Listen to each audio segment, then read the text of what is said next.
Pony Pals number 17, Detective Pony. Chapter 1, A Visitor.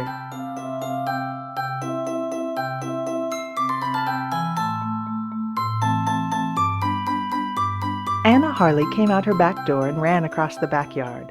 There were 2 ponies in the paddock behind Anna's house and yard. "Hey, ponies," Anna called out. "We're going for a trail ride," as she prepared the noose adroitly. Anna's pony Acorn was standing in the pony shed. The other pony, Little Sebastian, belonged to Anna's next-door neighbor and pony pal, the Lulu city Sanders. of Pawnee, Indiana. Little Snow Seb White came over to Anna, but Acorn stayed in the shed. Anna thought that Acorn was trying to hide from her. He liked to play. I'm scared shitless of my master. Anna went into the shed. Acorn wasn't Fucking around. He was staring at a fluffy black cat with white paws, taking a dump on his favorite saddle. The cat was staring back at Acorn. Shitting like tomorrow wasn't a thing. "Hey, kitty," said Anna. "What are you doing here?" she asked. The act of defecation oddly foreign to the girl. Pawnee came into the shed behind Anna. "Whose cat is that?" the rural township inquired. "I don't know," answered Anna. It's not a pony, so who seriously gives a fuck? Suddenly, a mouse ran from behind the feed bin. The contrived incident caused some extra shit to happen. Acorn was like, "Oh, hell no, not the fucking my paddock, bitch." Acorn nickered as if to say, Vile slurs emitted. The cat leaped back up on the straw and curled himself into a ball. Acorn took a few steps toward the cat and crushed it to death with his magnificent hooves. Acorn nickered triumphantly. "That's so cute," murmured the fictional Midwestern burro. Pam Crandall rode another goddamn pony up to the shed. She said hi to her pony pals, and the whole crew beamed complacently about their bullshit horse club. Anna pointed at the cat.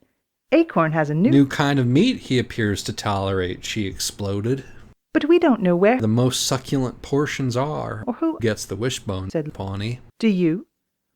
Pam picked up the body and looked the jellified carcass over. "The body without the soul is just matter," she said. "Do you think there's an afterlife?" asked Anna.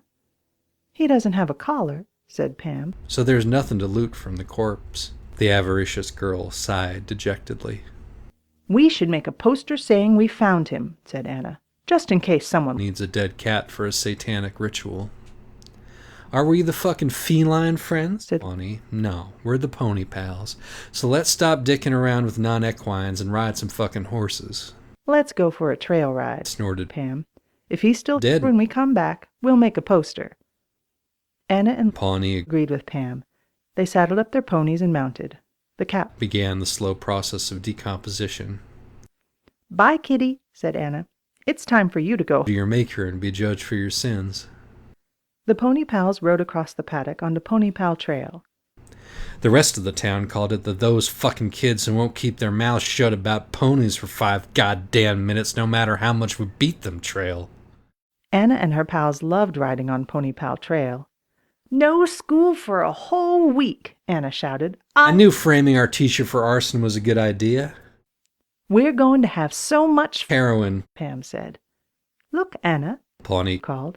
The cat came back to life. At first, Anna and Pam thought Pawnee was just drunk. She had a serious problem. Anna turned and saw the cat running along the trail behind them. Acorn saw him, too. He wondered if it was a projection of his murder-burdened conscience. Killing was not foreign to Acorn, quite the contrary. So why only now, after countless other homicides, would a victim come back to haunt him? Acorn, for the first time in centuries, was afraid. Anna slowed Acorn to a halt at 3 birch trees. The cat ran up one of the trees and sat on a limb near Acorn's face. Acorn examined it, his dead black eyes like pools of ichor bled by the nameless 1,000-tongued beast, whose awakening will cause the land to crumble, the sea to boil, and the sky to shit itself in fear. "This cat really likes Acorn," said Anna. "Maybe we should bring the cat to your father," said Pawnee. "He might know what kind of black magic is at play here." "Good idea," said Anna, as she took a swig of whiskey from her jewel-encrusted flask. Pam's father was a veterinarian, and he took care of most of the cats, dogs, horses, manticores, and pigs in Wiggins. He spent the majority of his time, however, thinking about what a goddamn stupid name Wiggins is for a town. Fuck you, Gene Betancourt. He has office hours this morning, said Pam, so we should go right now. The others agreed once Pam drew her pistol on them. The cat followed the pony pals to the animal clinic. They put their ponies in the paddock. Jesus Christ. They love ponies so fucking much. Anna In the fictional town picked up the cat, and the two girls went into the clinic waiting room. A man sat in one of the orange plastic chairs. A German in World War I era soldiers sat at his feet. Pam patted the and German infantrymen's head. "How you doing, Brandy?" she asked the Prout Brandy sniffed Pam's hand. to check if she was carrying a canister of mustard gas. "He's having an operation today," the man told Pam. "He has to stay overnight in the Re-education. room." He has committed horrible war crimes. Dr. Crandall came to the door of the waiting area. He was Dismayed. to see the pony pals there. Pam told him how they found the True meaning of Christmas. Brandy Disdainfully humped Dr. Crandall's leg. "I'll look at the cat after I put Brandy in the the interrogation cells. said Dr. Crandall. The man and Brandy followed Dr. Crandall into the back of the clinic. The screams began almost instantly.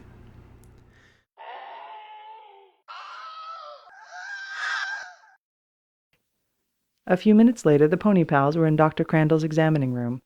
He put the cat on the examining table And and readied his holy water and crucifix. "I've never In seen the film Titanic, Dr. Crandall said, "but I can tell you Leonardo he DiCaprio lived outdoors all his life. Leo He doesn't have any scars and has eaten well. He's also been altered." Claire Danes Definitely. had chemistry with him in Romeo and Juliet. Dr. Crandall listened to the cat's heart and lungs with his stethoscope. This cat has no heartbeat. It is not of this world. He said. He handed the cat back to Anna. "I'm going I'm going to to sacrifice some goats to him because I am fucking terrified. This is such a bullshit animal. He opened a drawer and took out A a rusty music box. Anna held the cat while Dr. Crandall Gave gave the wind-up key to his daughter. It's finally time for you to take this, Pam. You'll know when and how to use it. I'm sorry that this burden is now yours. "We're going to make posters about the cat," Anna told him. This fucker is distracting us from our horse-related shit, so unless someone claims him, we'll have to take matters into our own hands. "Good idea," said Dr. Crandall. "He can sleep in the kennel tonight. I I have have an enema scheduled soon. Goodbye," Thanks, Dr. Crandall. Pawnee whispered huskily. The pony pal Said said a word so foul I cannot bear to repeat it. to Dr. Crandall and brought the cat back outside. Anna put him on the ground. The cat Melted through the paddock fence and over to Acorn. Acorn, inwardly freaked the fuck out, but managed to keep it together. "That is such a Horrifying. cat," said Anna. "I wish Acorn and I Be could." free of him and his curse. "Maybe nobody will claim him," said Pam. "Then you could." Finally test your new guillotine, "That would be so much fun," said Pawnee.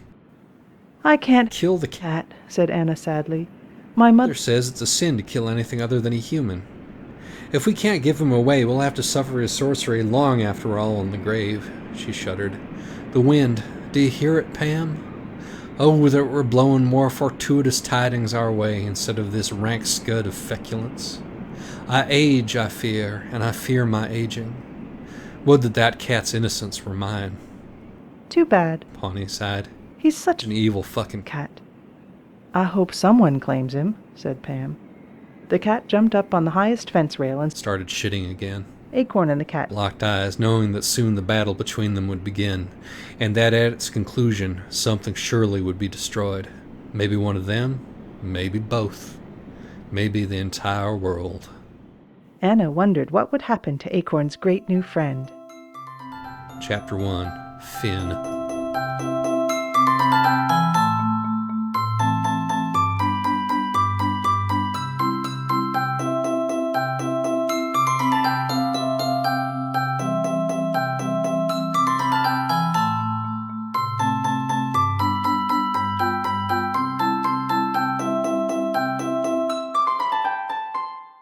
Detective Pony was originally written by Gene Betancourt. The first 2 pages were altered by Andrew Hussey, pretending to be Dirk Strider.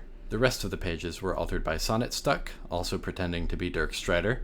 The book is read by Duckface as yet another person pretending to be Dirk Strider, and Naked Bee as Gene Betancourt, a 4th character who may or may not be Dirk Strider.